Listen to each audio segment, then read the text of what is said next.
በስመ አብ ወወልድ ወመንፈስ ቅዱስ አሐዱ አምላክ አሜን። ብፁዕ አባታችን አቡነ ቀውስጦስ በኢትዮጵያ ኦርቶዶክስ ተዋሕዶ ቤተክርስቲያን የሰሜን ሸዋ ሀገረ ስብከት ሊቀ ጳጳስና የገናናው ገዳም የደብረ ሊባኖስ የበላይ ጠባቂ የሲኖዶስ አባል ክቡር አባታችን መላከ ምሕረት አበበ ንጉሥ የካቴድራሉ ዋና አስተዳዳሪ፣ ክቡራን የገዳማትና የአድባራት አስተዳዳሪያን፣ የሀገረ ስብከቱ ልዑካን፣ የክፍለ ከተማ ተወካይ፣ ክቡር አባታችን መጋቤ ምስጢር መምህር ፈቃዱ የካቴድራሉ ዋና ጸሐፊ፣ ከሰዓታችን አኳያ ውሉደ ያሬድ ሊቃውንተ ቤተ ክርስቲያን፣ መዘምራን ይህን ዕለት እግዚአብሔር በልዩ ጥበቡ በዚህ በምህረት አደባባይ ተሰባስባችሁ እንድታሳልፉ በልዩ መልእክት እግዚአብሔር ጠርቷችሁ መንፈሳዊ ጥሪን አክብራችሁ በገናናው ደጃፍ የተሰባሰባችሁ ምዕመናን በልዑል እግዚአብሔር ስም ሁላችሁም እንደምን ሰነበታችሁ? ብዙ ናችሁ፣ ትበቃላችሁ። እንደምን ሰነበታችሁ? እንደምን አረፈዳችሁ? የትናንትናውን ያልተመለከተብን የዛሬውንም ያልቆጠረብን እድሜ ለንስሐ የሰጠን በእንደዚህ አይነት መልኩ በምህረት አደባባይ ተሰባስበን ሕያውና ዘላለማዊ የምህረት ድምፁን እንድንጠራ የወደደ የፈቀደ የእርሱ የልዑል አምላካችን ስሙ ከፍ ከፍ ያለ ይሁን። ከፍ አድርጋችሁ እግዚአብሔርን አመስግኑት። የምናመልከውን ጌታ በልተነው ጠጥተንበት ዘንድ የሕይወት ምግብ እሱን የሰጠችን የክረምቱን ባለቤት የዝናቡን ጌታ ያስገኘችልን እናታችን ወላዲተ አምላክ ክብር ምስጋና ይግባት። አመስግኗት እመቤታችንን። የገናናው መልአክ ረድኤት በረከት በሁላችንም ላይ ይደርብን። አይለፍከነ ማእከለ እሳት ወማይ፣ በእሳትና በውሃ መካከል አሳለፍክን። የተወደዳችሁና የተከበራችሁ የእግዚአብሔር ቤተሰቦች የዛሬው ዕለት ከቀን ሁሉ የተለየ ቀን፣ ከዕለት ሁሉ የተለየ ዕለት ነው። የልዑል አምላካችን እግዚአብሔር ቸርነቱ የተገለጠበት፣ እኛ ልጆቹ በእምነት በሃይማኖት ጸንተን የተገኘንበት፣ ከሕፃን እስከ ሽማግሌ እግዚአብሔር እንደማይዘነጋን ያረጋገጥንበት፣ ይቅርታውን ቸርነቱን ያወቅንበት ዕለት ነው። ታዲያ በዛሬው ዕለት ታላላቅ ድንቆች ታምራት የተደረጉ ሲሆን ነቢየ እግዚአብሔር ቅዱስ ዳዊት በ65ኛው መዝሙሩ ቁጥር 12 ላይ አይለፍከነ ማእከለ እሳት ወማይ፣ አቤቱ ልዑል አምላካችን እግዚአብሔር ሆይ በእሳትና መካከል አሳለፍከን ይላል። በምንና በምን መካከል? ሁላችንም እንናገር። በምንና በምን? እግዚአብሔር በፈተና ውስጥ ማሳለፍ ይችላል። እግዚአብሔር በድካም መካከልም ብንሆን ማበርታት፣ ማጽናት፣ ማጠንከር ይችልበታል። ለእግዚአብሔር ከዚህ እስከዚህ ተብሎ የማይነገርለት እያንዳንዳችን በርትተንና ጸንተን እስከተገኘን ድረስ እግዚአብሔር ታሪክ መለወጥ እንደሚችል ቅዱስ ዳዊት ይነግረናል። አቤቱ አምላካችን ኢየሱስ ክርስቶስ ሆይ እኛም ዛሬ የምንጸልይበትን ኃይለ ቃል እሱ ሲናገር በእሳትና በውሃ መካከል አሳለፍከን ይላል። የዛሬውን ዕለት ባጭሩ እጅግ አንጋፋ አባታችን ብፁዕ አቡነ ቀውስጦስ ባሉበት ለማስተማር ቢከብድም መታዘዝ ነውና ሰፊውን ሰዓት የእሳቸውን ቡራኬ በስስት ስለምንጠብቅ የዳዊትን ሐሳብ በዚህን ያህል ካነሳን የዕለቱን ታሪክ ባጭሩ እናስቀምጣለን። እግዚአብሔር ከፈተና በኋላ ደስታን ያመጣል። እግዚአብሔር ከውድቀት በኋላ ትንሣኤን ያረጋግጣል። እግዚአብሔር ከማጣት በኋላ በስጦታ ይባርካል። እግዚአብሔር ከጭንቀት በኋላ በደስታ ታሪክን ይለውጣል። ስለዚህ እያንዳንዳችን ከዛሬው ዕለት የምንማረው መሻገር እንደሚቻል አንሻገረውም ያለውን መከራ፣ ጭንቅ፣ ስቃይ እግዚአብሔር ማሻገር እንደሚችል ያየንበት ዕለት ነው። ዛሬ የሕፃኑና የእናቱ በዓል ብቻ ሳይሆን በየትኛውም አይነት የእሳት መካከል ያለን ዓለም ባሕር ናት። ልጅነታችንን ነጥቃ ጤናችንን ነጥቃ በብዙ አይነት መልኩ ልታሰጥመን ደርሳለች። ነገር ግን እግዚአብሔር የሚሳነው ነገር የለምና ከየትኛውም አይነት የዓለም ባህር ከየትኛውም አይነት የፈተና እሳት እግዚአብሔር ማውጣት ማሻገር እንደሚችልበት ያየንበትና የተረዳንበት ዕለት ነው። ዛሬ ሕፃኑና እናቱ በገናናው መልአክ ታምር የተደረገላቸው ዕለት ነው። በሮማ ሀገር የነበረው ያ ብላቴናው የ3 ዓመቱ ልጅ የስንት ዓመቱ ልጅ? ሁላችሁም መስክሩ። የስንት ዓመቱ ልጅ? የ3 ዓመቱ ልጅ በእግዚአብሔር ፊት ታማኝ ሆኖ የተገኘበት ዕለት ነው። ወዳጆቼ እኛ በሽበት ተወረን ዕድሜያችን ገፍቶ እንደ አባባላችን መቃብራችን ተዘጋጅቶ ልጣችን መግነዛችን እርሶ ባለንበት ዕድሜ ላይ እግዚአብሔርን ማመስገን አቅቶናል። ለእግዚአብሔር ክብር መስጠት አጉድለናል። አብዛኞቻችን ስለተደረገልን እንኳን ማመስገን አቅቶናል። ዛሬ ሕፃኑና እናቱ እግዚአብሔርን በማይፈራው ንጉሥ መካከል በአደባባይ ለእግዚአብሔር ክብር የሰጡበት ዕለት ነው። አመስግኑት እግዚአብሔርን። የእነዚህን ሰማዕታት የቂርቆስና የእናቱን ክብር ዮሐንስ አፈወርቅ ፍኖተ ሕይወት በሚባለው መጽሐፍ ላይ በ3 ነገር ይገልጸዋል። በስንት ነገር አልኳችሁ? ቂርቆስ ወይም ደግሞ ኢየሉጣ ማለት የውሃ ምንጭ ማለት ነው ይላል። የምን ምንጭ አልኳችሁ? ወዳጆቼ በየቤታችን ውሃ አለ። ሰፈር መንደር ውስጥ ምንገባ ውሃ አለ። በሳምንትም ይሁን በዕለትም ይሁን በቀናትም ይሁን ውሃዎች ይመጣሉ። ግን በየቤታችን ምንጭ ፈልቆልን ከጓዳችን ከጭንጫ ላይ ውሃ ተገኝቶልን ነው የምንጠጣው? አይደለም። ምንጭ መገኛው አንድ ቦታ ነው። ነገር ግን በወይ ይወሰዳል፣ በቧንቧ ይቀዳል፣ ካሰቡበት ያደርሱታል። ከተራራው ከሸንተረሩ እስከ ግርጌው ድረስ የውሃ አገልግሎት ይሰጣል። ታዲያ ሊቁ ዮሐንስ አፈወርቅ ሰማዕት ቂርቆስ ማለት የውሃ ምንጭ ማለት ነው ይላል። ቂርቆስ አንጌሌናዊ ነው። ዛሬም በዓሉን ስናከብር በኢትዮጵያ ምድር ላይ አምላከ ቂርቆስ ብለን ስንማጽነው እንባችንን ያብሳል፣ ታሪካችንን ይለውጣል። ክብር ለገናናው አምላክ። አመስግኑት እግዚአብሔርን። ውሃ ትኩሳትን ያበርዳል፣ ውሃ ጥምን ያረሰርሳል። የሃይማኖት ትኩሳት የበረደባቸው ተጋድሏቸው ንጽሕናቸው ጎልቶ የታየባቸው ምስክርነት የተሰጠባቸው ቂርቆስ ለእኛ የውሃ ምንጫችን ነው። የሃይማኖት መገለጫችን፣ የንጽሕና ቅድስና መገለጫችን፣ የእምነት የጽናት መገለጫችን ሰማዕቱ ቂርቆስ የውሃ ምንጭ ነው። ሁለተኛው ቂርቆስ ማለት የዛፍ ስር ማለት ነው ብሎ ይተረጉማል። የምን ስር አልኳችሁ? ዛፍ የሚቆመው በምንድን ነው? በስር ነው። ስር የሌለው ዛፍ ቅጠል አልባ ነው፣ አበባ አልባ ነው፣ ፍሬ አልባ ነው። ሰማዕት የሌሉት ክርስትና ሕይወት አልባ ነው። ምስክሮቻችን ናቸው፣ ጽናቶቻችን ናቸው፣ ብርታቶቻችን ናቸው። ስለዚህ ዛፍ በስር እንደሚቆም የእኛ ንጽሕና ቅድስና ነገ ላይ ፍሬ የሚያፈራው የጾማችን የጸሎታችን የተጋድሏችን ውጤት ነገ ጎልቶ የሚታየው በሰማዕታት ስር ላይ ስንቆም ነው። ስለዚህ ሃይማኖት ፍሬ ያፈራ ነው። ንስሐ የገባ ነው። በጻድቃን በሰማዕታት በመላእክት ፊት ምጽዋት አቅርበን አገልግሎታችን ቅድመ እግዚአብሔር የደረሰው በእነሱ ስርነት ላይ ነው። ክብር ምስጋና ይግባኛ ጌታ ሆነ። ስራቻችን ናቸው የሃይማኖት ፍሬ ያፈራንባቸው፣ የተጋድሎ ውጤት የተመዘገባቸው ስሮቻችን ናቸው። ሶስተኛ ቂርቆስ ማለት ሽቱ ማለት ነው ይላል። ሽቱ ከብልቃጡ ሳይወጣ ሳይረፈረፍ ሽቱነቱ አይረጋገጥም።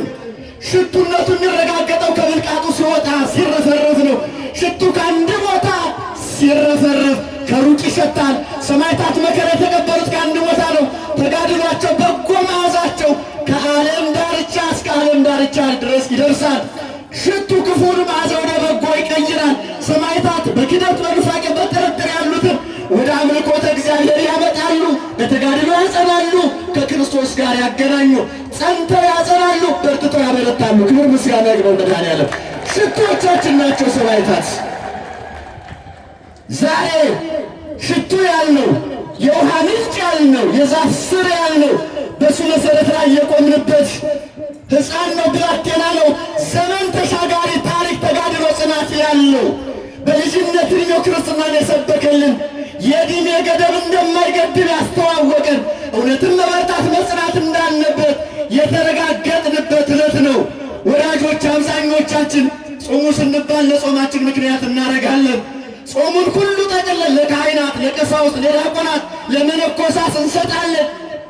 መጾም እንደሚቻል፣ መበርታት እንደሚቻል፣ መጋደል እንደሚቻል፣ ደምን ማፍሰስ እንደሚቻል፣ በእድሜ ገደብ እንደማይገደብ ከሕፃን የምንማርበት ዕለት ነው። አንጀበናው ሕፃን ከእናቱ ጋር እግዚአብሔርን በማይፈራው ንጉሥ መካከል ቀርቦ በቃሌ አዝዤ ተናግሬ ላቆምኩት ምስል ስገዱ፣ ሃይማኖታችሁን ካዱ የሚል ቤተ ክርስቲያን ይዘጋ፣ ቤተ ጣዖታት ይከፈት፣ አብያተ ክርስቲያናት ይዘጉ፣ አብያተ ጣዖታት ይከፈቱ የሚል ንጉሥ በዘመኑ ነበር። ከእንዲህ አይነት ዘመን እግዚአብሔር ይጠብቀን። ወዳጆቼ አብዛኞቻችን ክርስትናችን በነጠላ ብቻ አይገለጽ፣ የሕይወት ሰዎች እንሁን። እግዚአብሔርን በመፍራት እንጽና። በእኛ ዘመን በቂርቆስ በኢየሉጣ ዘመን የነበረው ዘመን ቢሆን ምን ይውጠን ነበረ? እግዚአብሔር በማይመለክበት ሁሉ ራሱን በደንብ በደበቀበት ሁሉ አንገቱን በቀበረበት ሁሉ እግዚአብሔርን በዘነጋበት በዚያን ዘመን አንድ ለእግዚአብሔር ሕፃኑ ታማኝ ሆኖ ተገኘ። ለእግዚአብሔር በቅንነት በበጎነት የሚመሰክር ያ ብላቴና። ታዲያ ንጉሡ ምን አለ?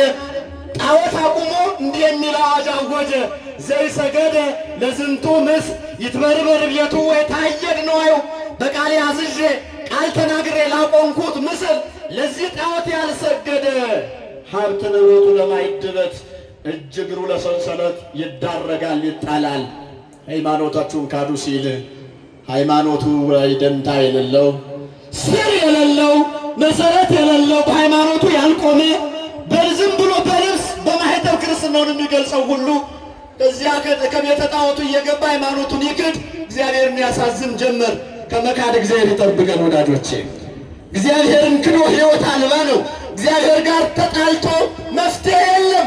በዚህ ነው ታላቁ አረጋዊው ሽማግሌ በአንደኛ ሳሙኤል ምዕራፍ 2:25 ላይ ለማበሰ ሰም ስለሚጹ ማለት እግዚአብሔር ያስምርዎ ሎቱ ይላል።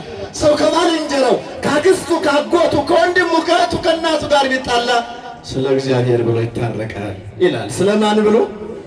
አሁን ስለ እግዚአብሔር ብሎ እንኳን የሚያስታርቅ ሽማግሌ የጠፋበት ሰዓት ላይ ነው ያለን።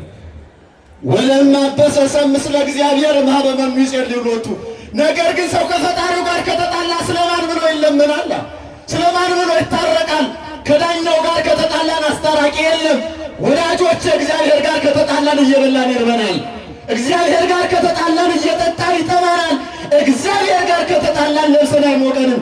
ብንነግድ አናተርፍም፣ ብንሮጥ አንቀድምም፣ ቢኖረን እርካታ ደስታ አይኖረንም። ወዳጆች በቻልነው መጠን ከእግዚአብሔር ጋር ተጣብቀን እንኖር። እግዚአብሔርን በመፍራት እንጽና። ያን ጊዜ በጥቂቱ ደስታ አለን። ያን ጊዜ ማረፍ እንችላለን። ያን ጊዜ ሕይወታችን በረፍት ይሞላል። ሕፃኑ እግዚአብሔር ጋር ላለመጣላት ወሰነ። እናቱ ጋር መከሩ፣ አጽናናት።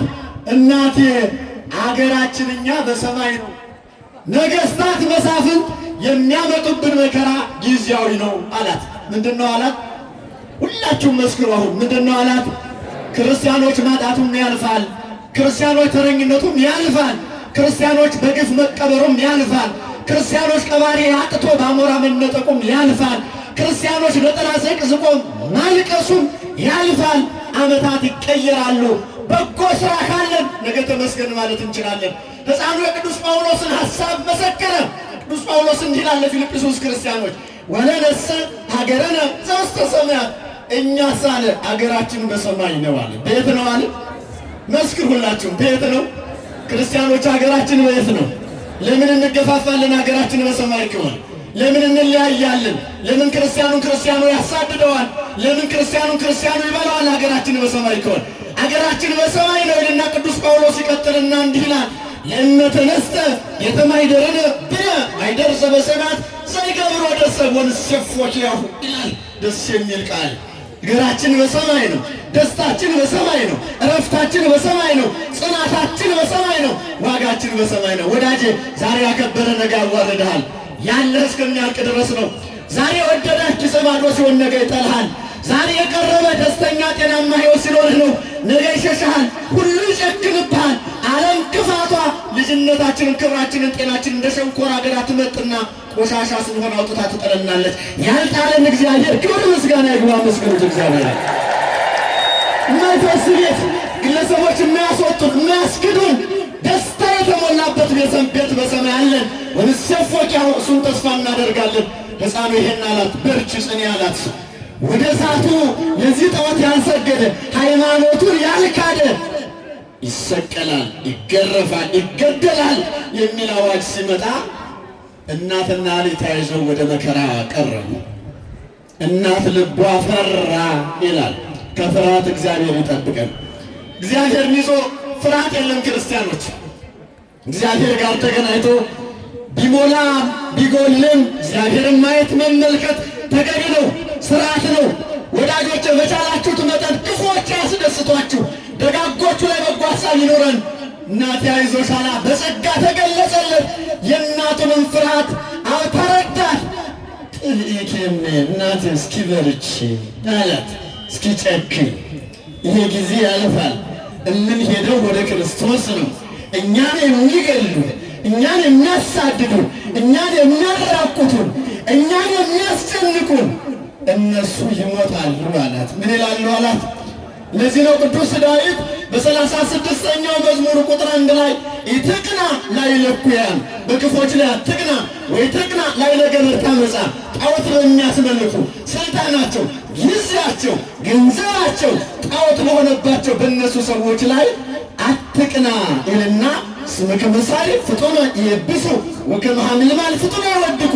እነዚህ ኃያላን ነን፣ ነገሥታት ነን፣ ጉልበተኞች ነን፣ ብንሮጥ እንቀድማለን፣ ብንጨብጥ እናጠብቃለን፣ ብንረግጥም እንጠቀጥቃለን ብለው የሚመኩ ኃያላን ጉልበተኞች እንደ ሳር ይደርቃሉ፣ እንደ ቅጠል ይረግፋሉ። እኛስ ለምልመን አሸብርቀን እንገኛለን አለ ቅዱስ ዳዊት። ክብር ምስጋና ለመድኃኔዓለም። የእሱ ልጆች ነን እኛ። እግዚአብሔር አይዞሽ በርቺ፣ ሲደርቁ እናያቸዋለን፣ ሲጠፉም እናያቸዋለን። እኛ ግን ማጠፋና አምላክ አለ። ባያድነንም እንኳን ለጣዖት አንሰግድም አላት። ምን ባይለንም ምን ባይለንም ተናገሩ። ምን ባይለንም እግዚአብሔር የማይደርስልን ጊዜ የለም። እግዚአብሔር እኛን የሚያግዝበት ጊዜ የለም። ግን ወዳጆቼ እንደ ሕፃኑ የጠነከረ እምነት ይኑረን። ባያድነንም አንክድም። አይዞሽ ነገ ለመዋላችን ምን ዋስትና አለን አላት። ምዕመናን ዛሬ አለን፣ ነገ ለመዋላችን ከዚህ በኋላ ምን እንደሚገጥመን እኛ እናውቃለን። መስክሩ፣ እኛ እናውቃለን። ማን የሚያውቀው? እግዚአብሔር። ታዲያ እግዚአብሔር ነው የሚያውቀው ካልን በሃይማኖታችን መበርታት መጽናት ተገቢ ነው። በርቺ አይዞሽ አላት። እናት ፈራች። እስኪ ልጄን ጠይቁት አለች። የሚጠየቅ ልጅ እግዚአብሔር ይስጠን። የእኛ ልጆች የት ነው ያሉት? ምዕመናን እስኪ የተባረከ ልጅ እንዲሰጣችሁ ገና ነው እንመላክ ጠይቁ። ሕፃኑን የወለደች ቅድስት ኢየሉጣ የተባረከ ልጅ ነበራት። እግዚአብሔርን የሚፈራ በቅንነት በበጎነት የሚታዘዝ ደግ ልጅ ነበራት። ደግ ልጅ ስጠኝ ማለት ጥሩ ነው። የተክለ ሃይማኖት እናት ያለችውን ያሰማችሁ። ደግ ልጅ ስጠኝ አለችና ቀጥላ ምን አለች? ዘኢያሰምረከ እጹ ማኅፀኔ።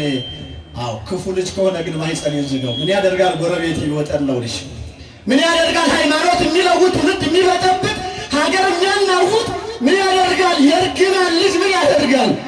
አዎ አይጠቅምም፣ አይረባም። ገና በልጅነት የእኛ ልጆች ቦርሳን የሚገነጥሉት የሰው ኪስ ነው የሚያወልቁት። የት ነው ያሉት? የስንት ወጣት ሕይወት ነው በዝሙት አልጋ ላይ ረግፎ የቀረው። የብዙዎቻችን ማንነት መታመን ጎሎታል እኮ። ሕፃኑን ጠይቁት አለች። የሚጠየቅ ልጅ እናቱን የሚያጽናና ደግሞም የሚያበረታ ደግሞም ወደ ክርስቶስ የሚያቀርብ ደግሞም የማያስከስስ የማያስወቅስ ደግ ልጅ ሲጠይቁት አለች። እሱ ያውቃል፣ እሱ ከኔ በላይ ይመራመራል፣ እሱ ከኔ በላይ ሁሉም ነገር ይናገራል። ሕፃኑን ጠይቁት አለች። የ3 ዓመት ልጅ ለማመን የሚከብድ ግን የታመነ የማይጠረጠር ግን የሆነ ጠይቁት ተባለ። ንጉሡ አስጠራው፣ ወደፊቱም አቀረበው። የሕፃኑን ውበት ደምግባት ማማር ገለጸለት። አንተ ወላቴ ታምራለህ፣ ተውበሃል፣ ደምቀሃል። በዚህ ውበት ደምግባት ላይ ጥሩ አብልቼ፣ ጥሩ አጠጥቼ፣ ጥሩ አልብሼ አሳድግሃለሁ። ለጣዖቱ ስገድ፣ እግዚአብሔር ምካድ አለ። እየሰማችሁ ነው? እየሰማችሁ ነው? የስንት ዓመቱ ልጅ ቂርቆስ አካላዊ ውበት ብቻ አልነበረም የነበረው፣ ውሳጣዊ ውበት ነበረው። እግዚአብሔርን የሚፈራ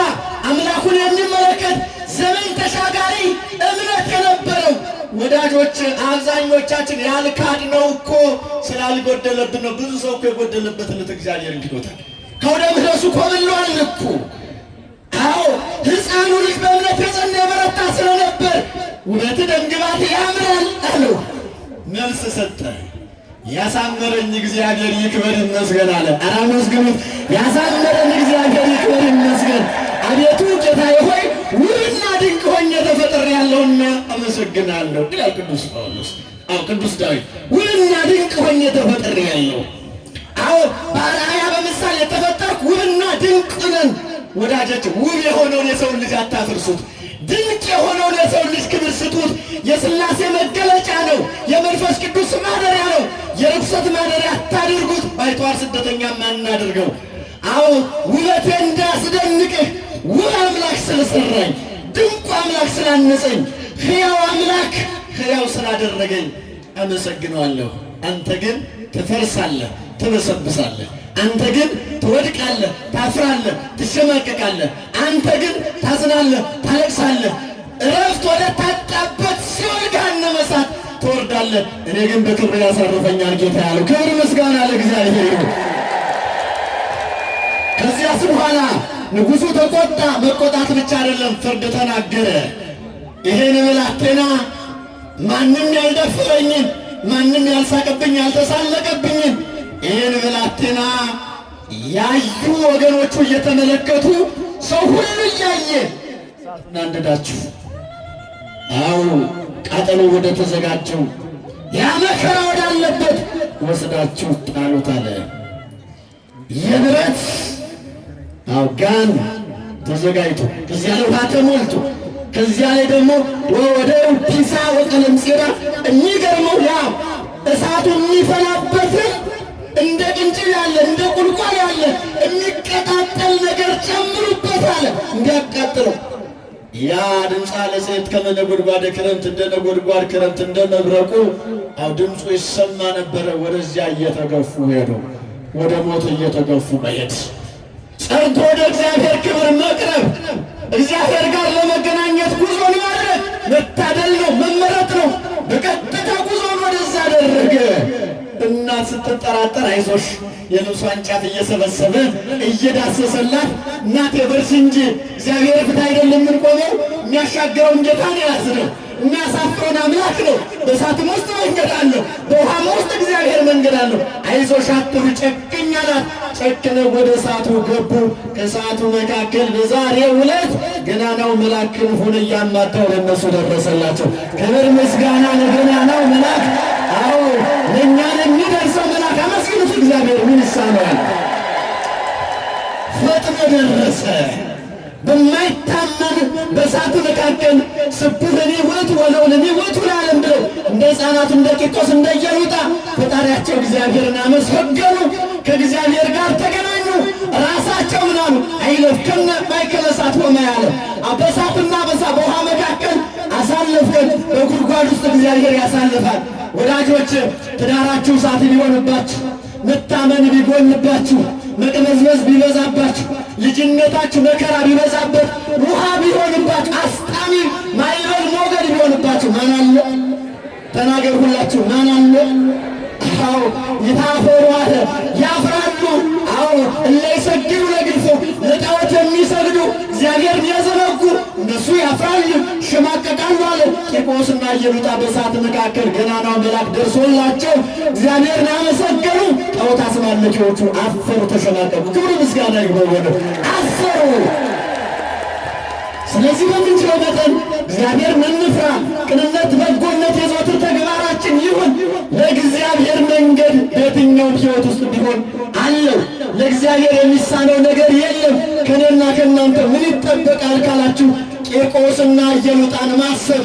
በየትኛውም የዕድሜ ገደብ ላይ ቢሆን እግዚአብሔር ያሻግራል።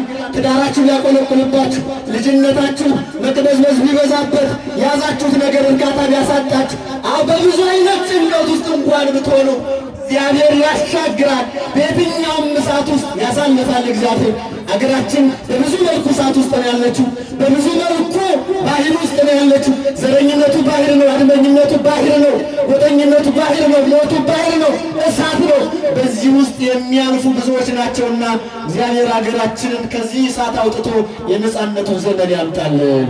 ይቆየን።